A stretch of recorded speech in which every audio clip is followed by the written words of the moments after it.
Bueno, muy buenos días para todos y para todas. Bienvenidos a una nueva sesión de nuestro curso de Derecho Internacional Público. Hoy vamos a hablar sobre los fundamentos y las caracterizaciones de eso que se llama Derecho Internacional Humanitario y que es conocido también como Derecho de la Guerra. Entonces, ya nos vamos a ir adentrando también en esos temas de los que ustedes van a hacer sus presentaciones la semana del 6 y el 8 de octubre, justo antes de irnos a nuestra semana de receso universitario. Entonces, pues nada, me alegra compartir con ustedes. Hoy nuestra sesión se va a dividir en tres momentos. Este primer momento, como siempre, donde ya hay 10 personas que quieren compartir con nosotros esos hechos noticiosos que más les han llamado la atención y que de una u otra manera están relacionados con nuestro curso. Luego vamos a escuchar a nuestra compañera Angie, que nos va a compartir la relatoría, la pequeño resumen de lo que hablamos el miércoles en clase y después sí ya vamos de lleno con el tema preparado para hoy. Entonces, pues, nada, bienvenidos a todos. Vamos a arrancar con nuestra revista y análisis de prensa para escuchar esas noticias que les han llamado la atención a ustedes y que quieren compartir con nosotros. Ahora pues vamos a escuchar la relatoría de la sesión de la semana pasada que nos la va a compartir nuestra compañera Angie. Angie, somos todo oídos para escucharte. Bueno, buenos días para todos. La relatoría la empezamos con los principales instrumentos de los derechos humanos, que son tratados y otros textos internacionales que sirven como fuentes legales. También desglosamos las declaraciones y hablamos que son adoptados por organismos supranacionales como la Asamblea General de las Naciones Unidas, y estas tienen como fin la protección de los derechos humanos. Entonces, también tuvimos en cuenta que estas a menudo expresan principios rectores, entonces como que todo el tiempo mantienen utilizándolos. Y de las declaraciones, pues también tuvimos en cuenta las declaraciones internacionales, cuando empezaste con la Declaración de los Derechos de los Niños y lo terminamos desglosando con la Declaración de la Acción de Viena y otras más. Por consiguiente, hablamos de las convenciones, que son tratados multipartidistas que están diseñados para ser legalmente vinculantes con un lenguaje prescriptivo y muy específico. También tuvimos en cuenta las convenciones internacionales y las convenciones regionales, donde hubo un análisis sobre los instrumentos regionales y pues digamos en qué partes del mundo se aplicaban y dónde no.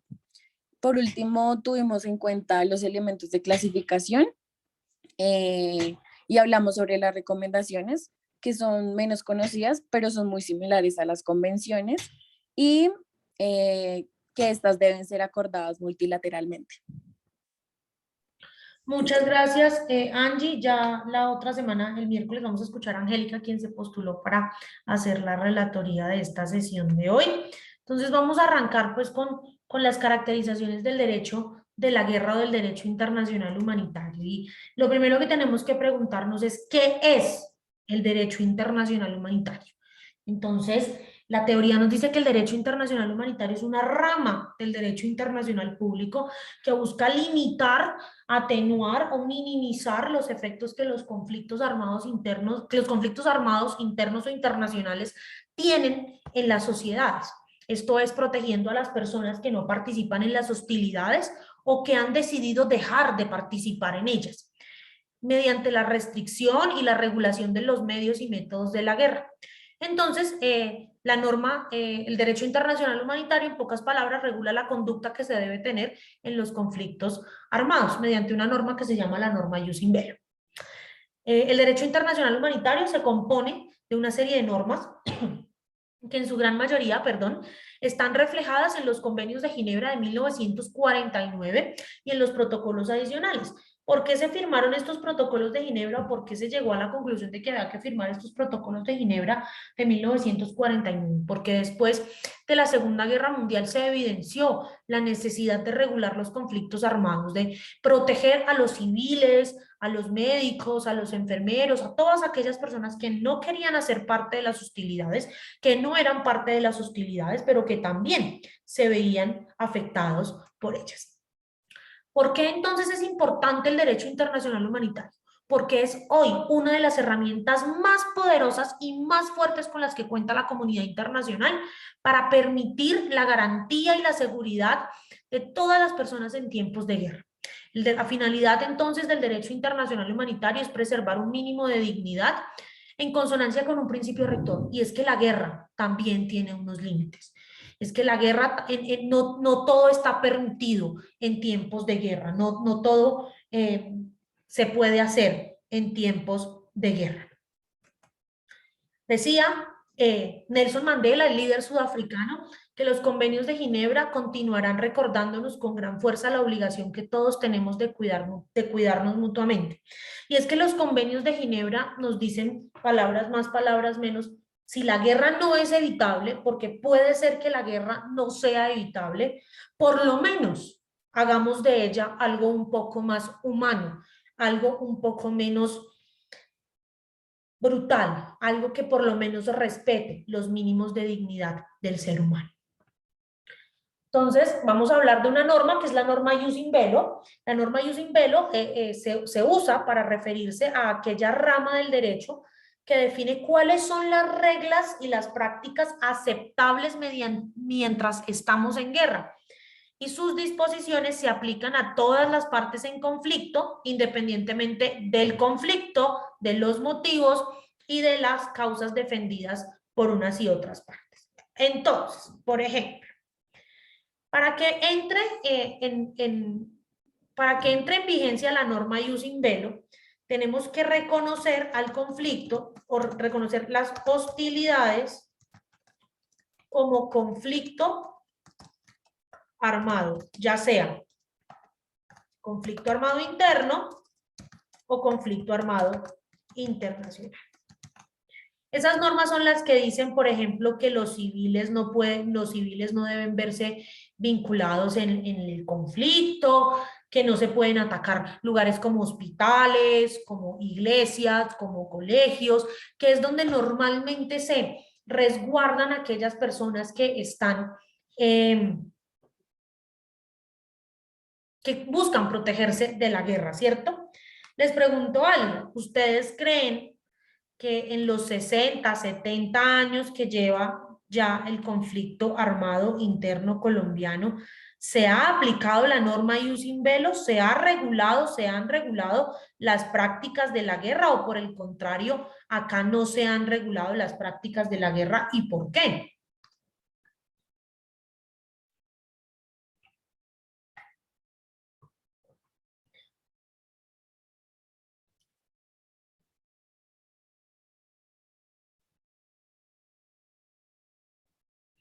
¿Nadie se anima a responder? Rubén, pues yo considero que realmente no se han aplicado lo que viene siendo las normas Ius in Bello respecto a que, pues, como nos hemos dado cuenta aquí en el conflicto interno armado, digamos, los grupos han sido muy sanguinarios y nunca han respetado, digamos, por ejemplo, a instituciones como la iglesia o, por ejemplo, como a los hospitales, o sea, lo que tú nos comentas no se ha aplicado acá, realmente no, y yo creo que al día de hoy tampoco, o si se ha sido muy mínimo. Entonces no considero que la norma Ius in Bello ha sido aplicada aquí en Colombia. Gracias, Santiago. Laura. Profe, yo considero de igual manera como el compañero que no se han aplicado, puesto que los grupos armados siempre han estado en constante movimiento y necesitan ciertos espectáculos que en otros países los tipifican como macrocidios o magnacidios, para que estos tengan un objetivo, un impacto en la sociedad y un impacto en el Estado. Entonces, es imposible que se aplique porque ellos buscan que tanto el Estado como las personas se les cree cierto terror y tengan como, no sé si llamarlo activismo o figura dentro del Estado, y eso implica de que muchas normas que con ocasión del conflicto armado no sean aplicables, como derechos de propiedad, derechos humanos, derechos contra la violencia de género. Por ejemplo, hace poco había un reportaje en El Espectador sobre un grupo que se llama Hijas de las Fronteras, que ayudan a las personas que con ocasión de los conflictos y del desplazamiento especialmente las mujeres, se les da protección y seguridad.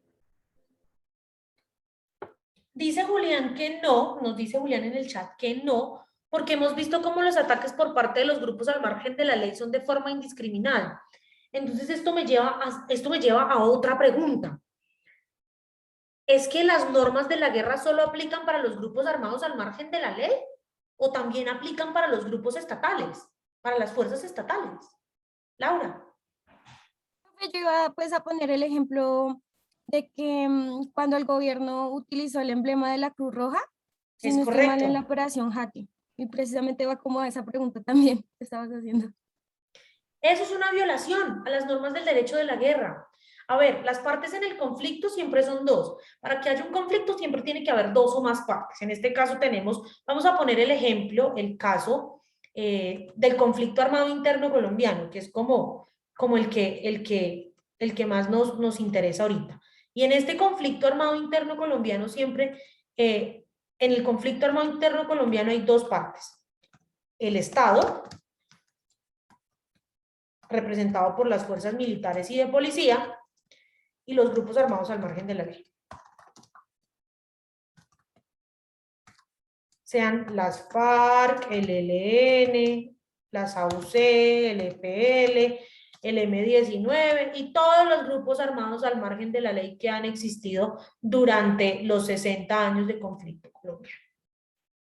Empecemos por algo, las normas de la guerra, estas normas aplicables al respeto a los derechos humanos, al respeto a los combatientes, al respeto a aquellos que no hacen parte de la guerra, tienen que ser cumplidas por ambas partes, no solo por una de las dos partes.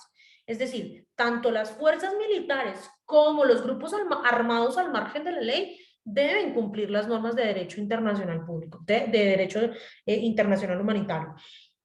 Deben respetarlas. ¿Cuál ha sido el problema tradicional del conflicto armado interno colombiano? Aquí el problema es que el Estado no reconoce las hostilidades en Colombia como un conflicto armado. ¿Por qué? Porque el reconocer las hostilidades como un conflicto armado sería darle legitimidad a la lucha de los grupos armados al margen de la ley. ¿En qué único momento de la historia de Colombia pasó esto? Esto pasó en dos momentos de la historia de Colombia. Durante el gobierno de Alfonso López, entre 1982 y 1986, que se negoció con el EPL y el M-19 y se logró, por decirlo de alguna manera, la desmovilización de estos dos grupos armados al margen de la ley, y también ocurrió durante el gobierno de Juan Manuel Santos Calderón, entre el 2010 y el 2018.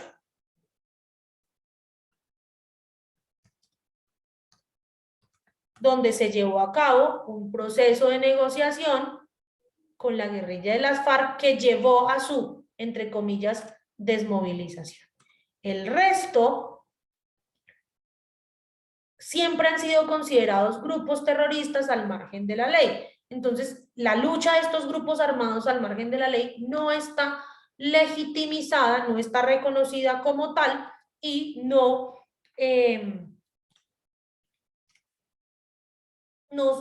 se considera entonces como un conflicto armado interno. ¿Sí me hago entender? Ay, ¿qué pasó acá?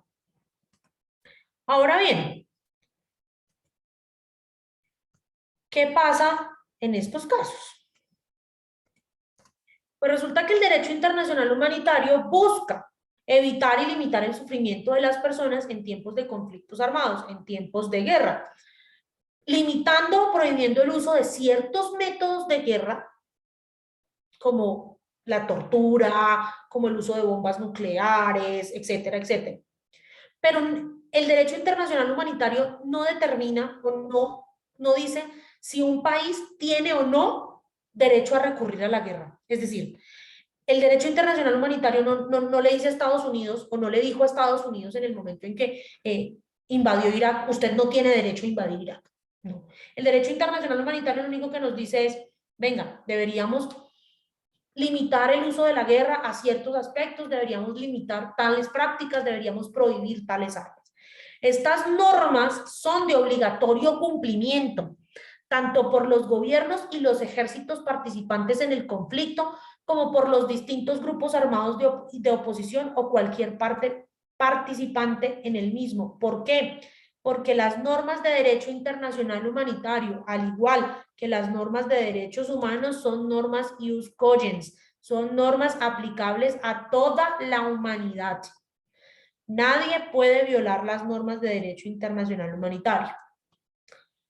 Hay algunos, la historia reconoce algunos orígenes de las principales normas de derecho internacional humanitario o de regular un poco la guerra. La primera es el Código de Hammurabi entre 1728 y 1686 antes de Jesucristo, que intentó en algún principio regular cómo eran los conflictos en la antigua Persia.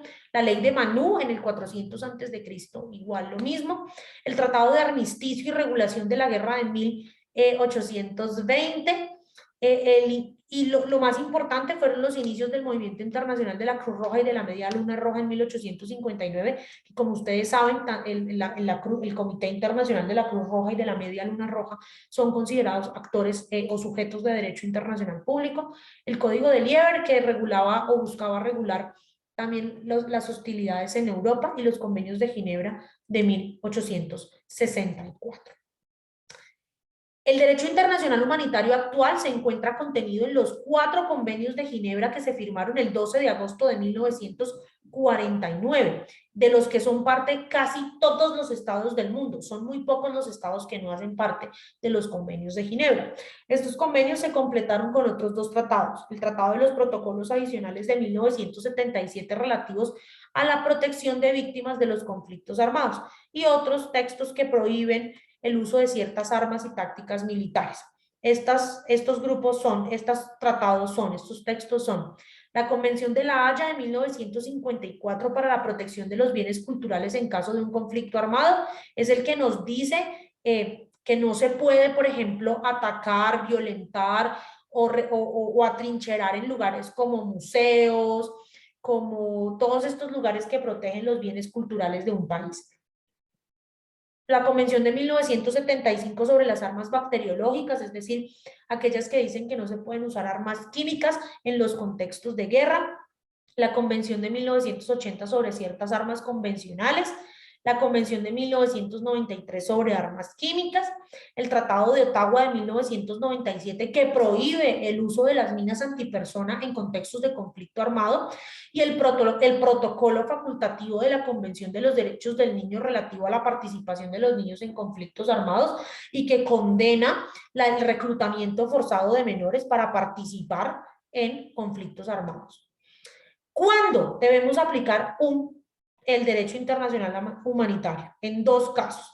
En conflictos armados internacionales, es decir, en conflictos entre estados o en conflictos interestatales, y en conflictos armados que se libran dentro de un país. Usualmente, y desde más o menos el año 1945, el derecho internacional humanitario se aplica en los conflictos armados que se libran dentro de un país, en los llamados conflictos armados internos, y no en los conflictos armados internacionales. ¿Por qué? Porque son muy pocos los conflictos armados internacionales o los conflictos entre países que se han librado en los últimos 50, 60 años.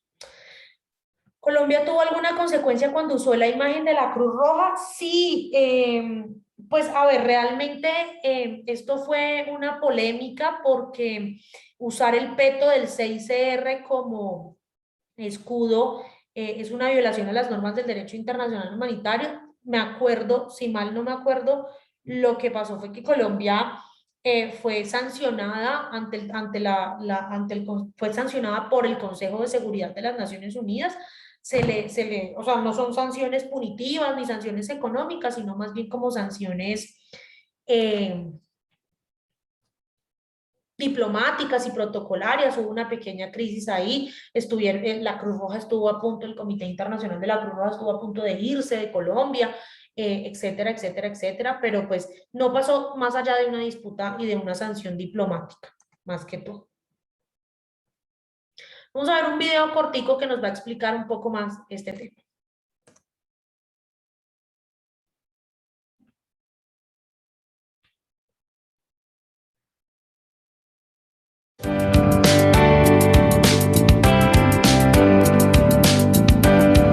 Hablar de los orígenes del derecho internacional humanitario implica remontarnos a ese momento en el que Henry Dunant, el suizo fundador de la Cruz Roja Internacional, por primera vez se cuestionó sobre la necesidad de realizar una asistencia humanitaria para las personas que se encontraban tendidas, heridas en la batalla de Solferino.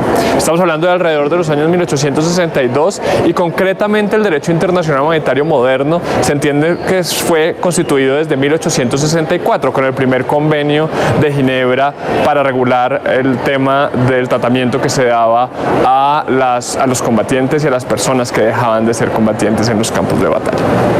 Sin embargo, en Colombia podemos datar el origen del derecho internacional humanitario mucho antes, desde 1820 con el Tratado de Regularización de la Guerra de Trujillo, firmado entre Simón Bolívar y Pablo Morillo, el líder de las fuerzas de colonización españolas. En ese momento ya se empezaba a establecer cuáles eran las reglas, un poco fundamentada en un tratado de caballeros, cómo debía regularse el tratamiento que se tenía que dar a los miembros de los distintos ejércitos, tanto del ejército libertador colombiano o de la Gran Colombia como del ejército español. Otro momento importante en la historia de la evolución del derecho internacional humanitario en Colombia fue la Guerra Civil de 1860 y 1861, en el cual las fuerzas oficiales del presidente Mariano Ospina Rodríguez se negaron a reconocer 3 pactos que se habían firmado con Tomás Cipriano de Mosquera, desconociéndolos, y estos pactos eran relevantes para el derecho internacional humanitario. El primero de estos pactos era el Pacto de Chinchiná del 27 de agosto de 1860, en el cual se establecían normas humanitarias como las prohibiciones de matar al enemigo que se rinde, el trato a los prisioneros de guerra y el alivio a los heridos. También estaba la Expunción de Manizales del 29 de agosto de 1860 y el Armisticio del Chaguán, a través de los cuales se daba el beneficio de una amnistía y se consagraba el cese al fuego. Todas estas normas que demuestran la evolución del derecho internacional humanitario, de normas relacionadas con el conflicto en nuestro país anteriores a la evolución de 1864, que es ese momento en donde se puede hablar de un derecho internacional moderno en el mundo. Igualmente, producto de lo sucedido en esa guerra civil entre 1860 y 1861, se decidió en la Constitución de Río Negro de 1863 incluir el concepto de derecho de gentes, que hacía referencia a la regulación o al establecimiento de normas que regularan el conflicto. Eso está consignado en el artículo 91 de esa Constitución de Río Negro, en el que se establece que el derecho de gentes hace parte de la legislación nacional. Sus disposiciones regirán especialmente en los casos de guerra civil y en consecuencia no podían ponerse término a esas medidas de tratados entre los beligerantes, quienes deberán respetar las prácticas humanitarias y las naciones propias de las naciones cristianas y civilizadas. Posteriormente vamos a ver la consagración de el derecho de gentes, o un momento de amplia evolución tiene que ver con la normatividad militar, y es la inclusión de normas humanitarias en el Código Militar de 1881, que estuvo vigente en nuestro país desde 1881 hasta 1944, y en el cual se establece en el libro cuarto, se establecen normas relacionadas con las reglas de derecho de gentes que deben observarse por los jefes en el marco de las operaciones militares. Finalmente, en la Constitución de 1886 se incluye en el artículo 121 la referencia directa a la aplicación del derecho de gentes en caso de confrontaciones armadas, y esta, digamos que cierra ese momento de evolución previo al constitucionalismo colombiano actual, en donde se encuentra consignado el DIH directamente en el artículo 214, numeral segundo de la Constitución de 1991, el cual versa que no podrán suspenderse los derechos humanos ni las libertades fundamentales internacionales y dice concretamente que en todo caso siempre se deberán respetar las reglas del derecho internacional humanitario. Hemos visto entonces cómo desde 1820 con el Pacto de Trujillo ya venía evolucionando el derecho internacional humanitario en Colombia, entendido inicialmente como ese derecho de gentes que planteaba una regularización a los conflictos, y más adelante con la llegada de la Constitución del 91 del derecho internacional humanitario, reconocido como tal en el artículo 214, numeral segundo de la Carta Política. La Corte Constitucional ha también contribuido enormemente a la evolución de lo que entendemos y a la interpretación de las normas de derecho internacional humanitario. En un primer momento, en una sentencia de 1995, la Corte incluso reconoce que las normas de derecho internacional humanitario son normas que tienen el carácter de jus cogens, algo que ha sido ampliamente criticado, pues las normas de jus cogens son normas imperativas del derecho internacional que no aceptan excepciones y que solamente pueden ser derogadas por una norma del mismo nivel, y no es claro que el derecho internacional humanitario en su totalidad como cuerpo normativo tenga esa jerarquía en el orden de fuentes del derecho internacional. Sin embargo, lo que es claro es que se reconoce la aplicación del derecho internacional humanitario consuetudinario, es decir, como consecuencia de la costumbre, de la práctica reiterada por parte de los estados a nivel internacional, y cómo ese derecho internacional humanitario debe ser aplicado de forma directa al interior del ordenamiento jurídico colombiano. Teniendo claro entonces cuál ha sido el origen y evolución del derecho internacional humanitario, pasemos ahora a analizar qué es el derecho internacional humanitario como tal. Y el derecho internacional humanitario se define como ese conjunto de normas que por razones humanitarias trata de limitar los efectos de los conflictos armados, protege a las personas que no participan o que ya dejaron de participar en los combates y limita los medios y métodos de hacer la guerra. El DIH suele también llamarse derecho de la guerra y, de una manera más propia, derecho de los conflictos armados. Entonces ahí tenemos en esa definición tres características principales del derecho internacional humanitario. Uno es que busca limitar los efectos del conflicto. Lo segundo es que protege a las personas que no participan o que ya dejaron de participar en el conflicto. Y lo tercero es que establece una restricción para los medios y métodos de guerra. Es importante reconocer en esta definición o en este concepto del derecho internacional humanitario que cuando hablamos de DIH no estamos hablando de las razones por las cuales se llegó al conflicto, sino que por el contrario estamos hablando de las normas que regulan ese conflicto. Tampoco estamos hablando de las normas aplicadas o del derecho aplicado con posterioridad al conflicto para garantizar que no se vuelva a él. Estos tres momentos en la historia de un conflicto armado jurídicamente se conocen con la distinción de normas denominadas como jus ad bellum, el derecho para hacer la guerra, jus in bellum, el derecho aplicable en el conflicto armado, y jus post bellum, el derecho aplicable con posterioridad al conflicto armado. Cuando hablamos de derecho internacional humanitario, lo único que le interesa al DIH es las reglas para adelantar el conflicto armado, es decir, las reglas, el régimen normativo que aplica dentro del conflicto armado. Miremos entonces esa distinción entre jus ad bellum, jus in bellum y jus post bellum, y qué implicaciones tiene eso para el derecho en nuestro país. Cuando hablamos de jus ad bellum, nos referimos a el derecho sobre el empleo de la fuerza. También estaría dentro de esta definición el jus contra bellum, es decir, es otra cara de la misma moneda, que sería el derecho sobre la prevención de la guerra. Este se encuentra recogido por un régimen especial que es el régimen de prohibición de uso de la fuerza, consignado en el artículo 2.4 de la Carta de las Naciones Unidas, y de la excepción de permitir ese uso de la fuerza solamente cuando se trata de una legítima defensa consignada en el artículo 51 de la Carta de las Naciones Unidas, bajo la permisión del Consejo de Seguridad de las Naciones Unidas. Entonces, cuando hablamos de jus ad bellum, estamos hablando de un régimen distinto al DIH, que se encarga de establecer cuáles son las razones permitidas por el derecho para que yo pueda entrar dentro de un conflicto armado interno o internacional. Ese tema no le interesa al DIH. Al DIH no le interesa, no se preocupa por las razones por las cuales se da ese conflicto, violando o no la prohibición del uso de la fuerza consignada en el derecho internacional. Exclusivamente le interesa cuáles son las normas que aplican a ese conflicto que se está viviendo, sea internacional o no internacional. Cuando hablamos de jus in bellum, esta es propiamente la finalidad del derecho internacional humanitario y es limitar el sufrimiento causado por la guerra mediante la protección y la asistencia a las víctimas en el mayor grado posible. Por ello, el derecho aborda la realidad de los conflictos sin considerar las razones o la licitud del recurso de la fuerza o la razón por la cual se llegó a ese recurso de la fuerza. Regula exclusivamente aquellos aspectos del conflicto que generan un interés humanitario. Esto es lo que se conoce propiamente como jus in bellum.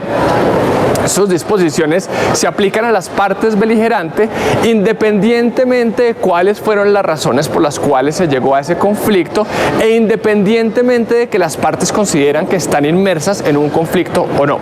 ¿Qué quiere decir esto?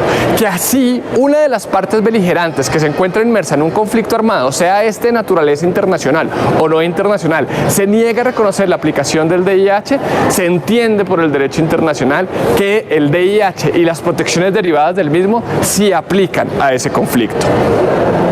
Y finalmente el concepto de jus post bellum es un concepto relativamente novedoso en derecho internacional y es el reconocimiento de esa serie de normas que tendrían que ser aplicadas para lograr concluir un conflicto, pero sobre todo para que una vez se ha concluido con ese conflicto no volvamos a entrar en él.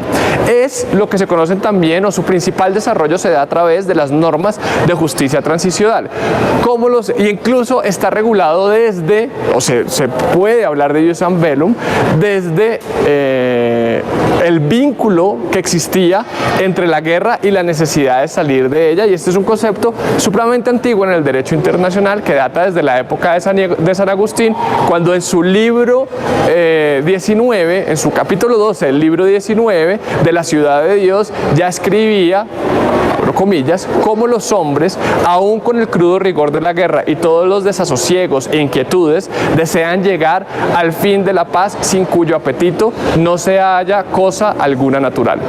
Lo que quiere decir con esto es que la finalidad de todo conflicto, el fin que se tiene de las reglas que enmarcan ese conflicto, es precisamente permitir que se siga con algo que es natural al ser humano y es vivir en paz. El conflicto, ya lo decía Jacques Rousseau, es un accidente por medio del cual se enfrentan personas que una vez termine esa confrontación tendrán que volver a ser amigos y tendrán que recomponer su relación y tendrán que alcanzar niveles de reconciliación. Por eso existen las normas del derecho internacional humanitario, para permitir que podamos alcanzar, digamos, que durante el conflicto se respeten unas normas que nos permitan alcanzar la paz, que debe ser la finalidad. La finalidad no es perpetuar el conflicto, la finalidad es que éste alguna vez termine.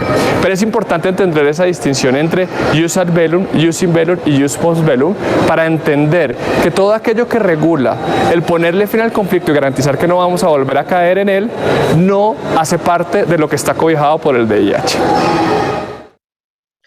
Hasta aquí, ¿alguna pregunta, alguna duda? ¿Todo claro?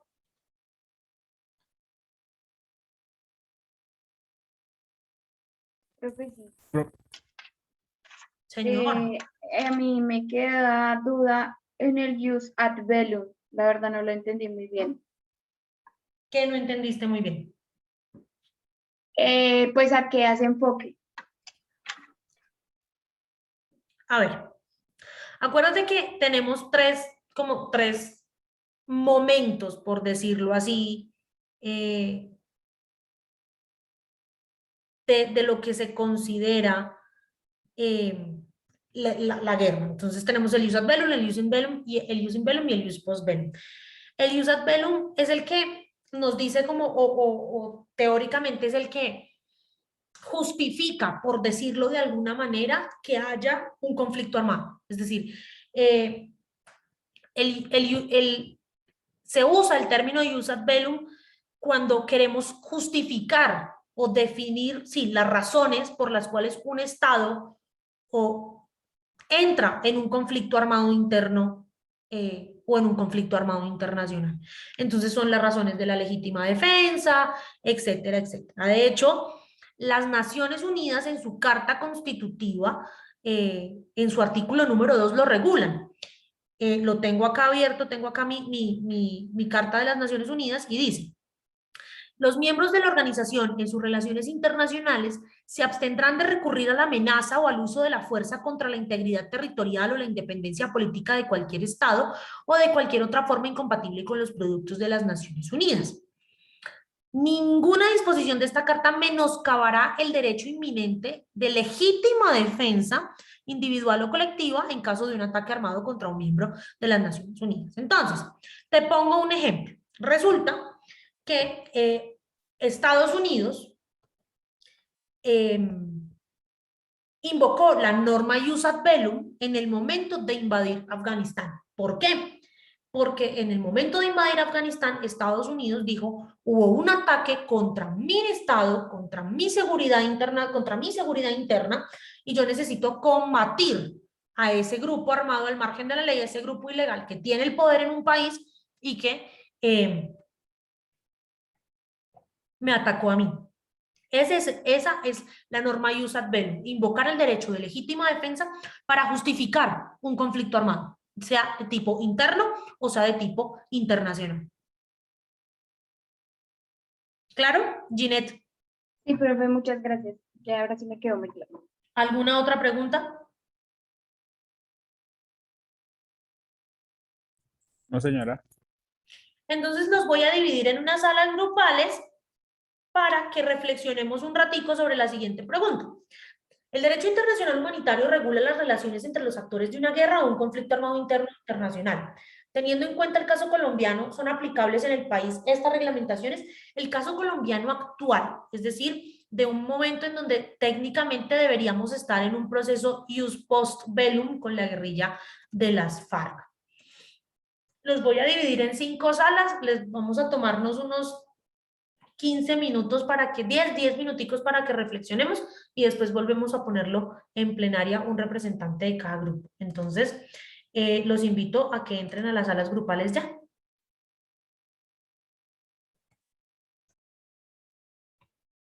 Bueno, vamos a ver cómo nos fue con esas reflexiones.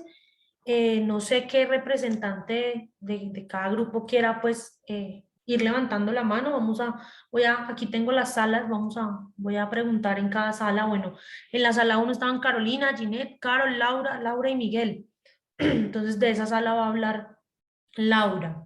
En la sala 2 estaban Kevin, Salomé y Santiago. No sé cuál de los tres quiera hablar y puede ir levanta la mano de una vez para dejarlo ahí ya en la lista. En la sala 3 estaban Alexandra, Daniela, Erika, Lady, Alison y Sergio. Cualquiera de ellos que quiera hablar, porfa, también levanta la mano. En la sala 4 estaban Angélica, José, Linda, María Camila y Viviana. Y en la sala 5, Julián, Laura, Mariana, Natalia y Nicolás. Entonces vamos a empezar contigo, Laura. Ok, profe. Con nuestros compañeros llegamos a la conclusión de que sería aplicable la norma. No obstante, existen ciertos factores económicos, políticos y sociales que impiden que esta norma cumpla con los objetivos con los cuales fue diseñada. Estos factores, entre los políticos, están la ineficacia de ciertos funcionarios del Estado para promover el orden y proteger estas normas. En segundo lugar, mencionaba factores sociales. Entre estos hacemos notar que hay grupos al margen de la ley que aún existen y están reclutando a personas de Venezuela que están siendo desplazadas por la problemática actual que presentan. De la misma manera, factores económicos como son la presencia constante de grupos narcotraficantes para financiar ciertos movimientos. Ok, muy bien. Gracias, Laura. Kevin, Salomé, Santiago, ¿ustedes quieren compartir con nosotros las reflexiones a las que llegaron? Sí, profe, es que lo que pasa es que nos dividimos los tres, entonces no sé si es que vino Santiago que va a empezar y después yo. No sé si Kevin abre. ¿Me escuchan bien, profe? Sí, señor. Listo. Entonces, respecto a la pregunta que habías hecho, pues con lo que viene siendo el ius in bello, pues como yo reitero a lo que había hecho anteriormente, lo que había dicho, no es aplicable la norma en el conflicto armado interno, específicamente con las FARC, por cuanto a que nos hemos dado cuenta los actos atroces que han hecho en la población civil, con que no respetan este tipo de normas, y por ese caso no es aplicable en el país. De igual modo, tampoco el Estado ha respetado estas normas de guerra. Entonces, lo que pasó, por ejemplo, con la operación de las FARC, contra las FARC, cuando tiraron ese misil en el campo de guerra de ellos, y que también, por ejemplo, cometieron homicidio a lo que viene siendo menores de edad, entre otras cosas. Pues, entonces, digamos, en cuanto a las normas Imbelo, no son aplicables, no son aplicables en el conflicto armado interno en cuanto a las FARC. Ok.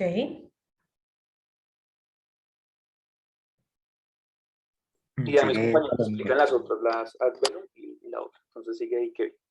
No, sigue Salomé.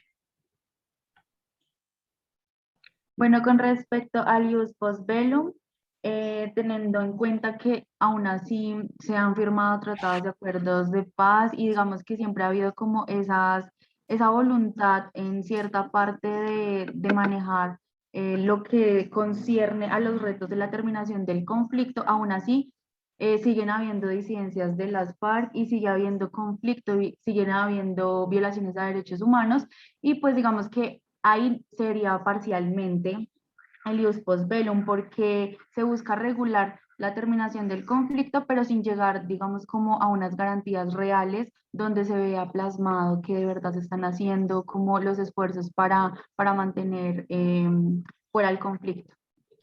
Ok. Y en el ad bellum, pues como las razones, nosotros llegamos a un acuerdo, bueno, entre nosotros, que podría ser entre no y un parcial.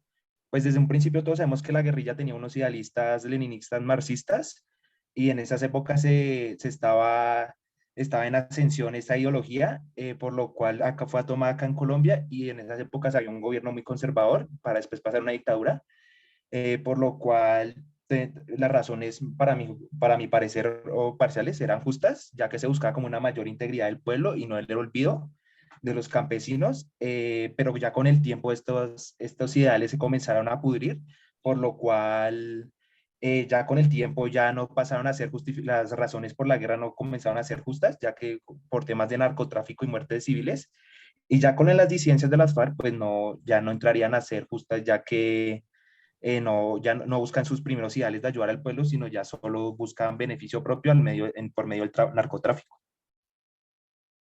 Gracias. Alexandra, Daniela, Erika, Lady, Alison, Sergio, ¿alguno quiere compartir lo que discutieron con nosotros? Profe, soy yo la que le voy a compartir lo que llegamos a acordar. Adelante. Bueno, pues digamos que lo que nosotros realizamos, bueno, lo que nosotros dijimos era que fundamentalmente se debía tener en cuenta el objetivo de esta rama del derecho, pues que era limitar los métodos y medios de guerra entre esos mismos conflictos, pero que también se podía proteger a las personas que no participan o que, digamos, han dejado de participar en ese conflicto interno. Entonces, también dijimos que a pesar de esta transgresión, se está ocurriendo dentro del mismo territorio, y que también en ese mismo territorio está la reglamentación que se debe seguir desarrollando. Pero pues también llegamos a la conclusión de que eso, o sea, digamos de que tiene muchos factores, porque digamos que, pues no sé, lo pensamos, que tiene que tener un punto de partida y un punto final. Y digamos que lo relacionamos más como a la guerra, digamos que es algo que no se ha terminado, y es algo que siempre, o sea, que siempre se ha visto durante todo este tiempo, y que lo seguimos viendo, pero que digamos más allá de esa guerra, lo pensamos de esta manera, es como tratar de terminar, o sea, como pasar a otro punto y como tener un punto positivo para que esta guerra no se siga, digamos,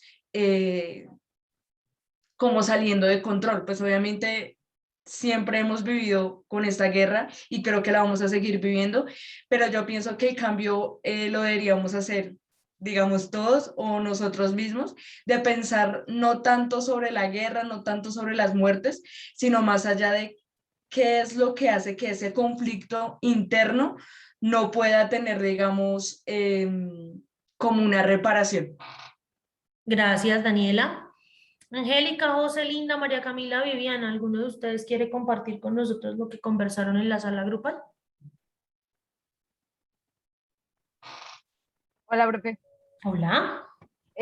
Profe, bueno, esto pues fue muy poco, pero pues algo es, porque nada, ¿no? Entonces, consideramos que sí, esto del jus in bello, sí se puede aplicar en Colombia. Lo que se dificulta ahí es que lo apliquen, ¿no? O sea, la solicitud que se pueda llegar a hacer.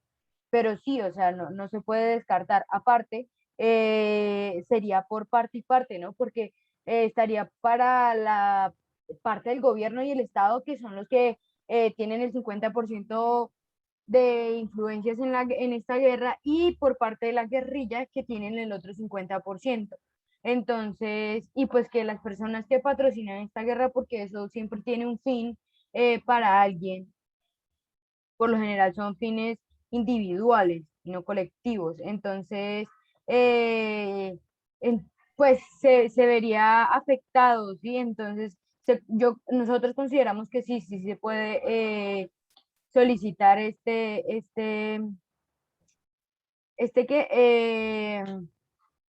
el jus in bello. Gracias, Angélica. Por ahí vi que Mariana había levantado la mano por el último grupo. ¿Estás por ahí, Mariana? Sí, profe, buenos días.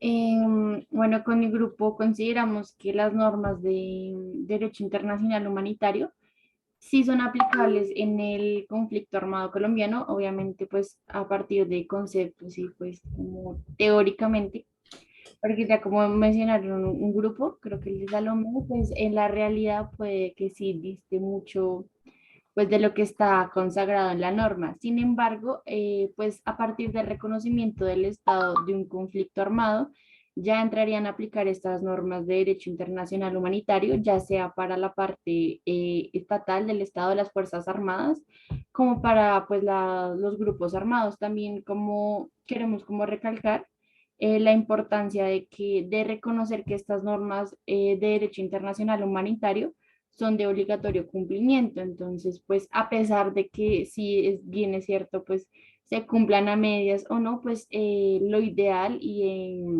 en teoría son de obligatorio cumplimiento, entonces no queda como a disposición del Estado el querer o no reconocerlas, sino que simplemente pues son del obligatorio cumplimiento. Sin embargo, pues yo creería que es muy difícil que esto sí se cumpla, ya que pues no creo que se pongan a estar, digamos, en un conflicto allá en la selva, en el monte, y digan, ah, ok, esto sí es parte del derecho internacional humanitario. No, sí lo podemos hacer. O sea, es muy idealista, pero pues en teoría sí, y pues se deberían cumplir. Bueno, chicos, las normas del derecho internacional humanitario son aplicables al país por cuanto estamos en el marco de un conflicto armado interno. Si bien el Estado o la institucionalidad del Estado colombiano no la quiere reconocer, a nivel internacional está claro que estamos en un conflicto armado interno que ha degenerado y que ha deconstruido a la sociedad colombiana. Entonces, estas normas son aplicables por cuanto los fines últimos de la guerra son también por alcanzar poder político. Entonces, como a manera de conclusión, de hecho, ya se están aplicando, sobre todo en términos de la actuación en algunos casos de conflicto de la Cruz Roja y demás. Entonces, digamos que a manera de conclusión, esa también es mi reflexión. Quiero darles las gracias a todos por la participación, por asistir a la clase de hoy. Los invito a que preparen las lecturas de la siguiente semana que están en el módulo de la semana 9 de clase, que preparen, Angélica nos va a colaborar con la relatoría de esta sesión.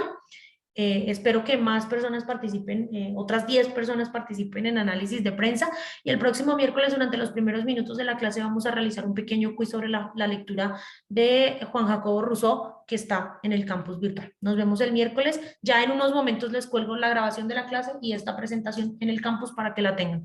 Feliz fin de semana para todos. Gracias, doctora. Gracias, profe. Chao, profe. Chao, profe, gracias.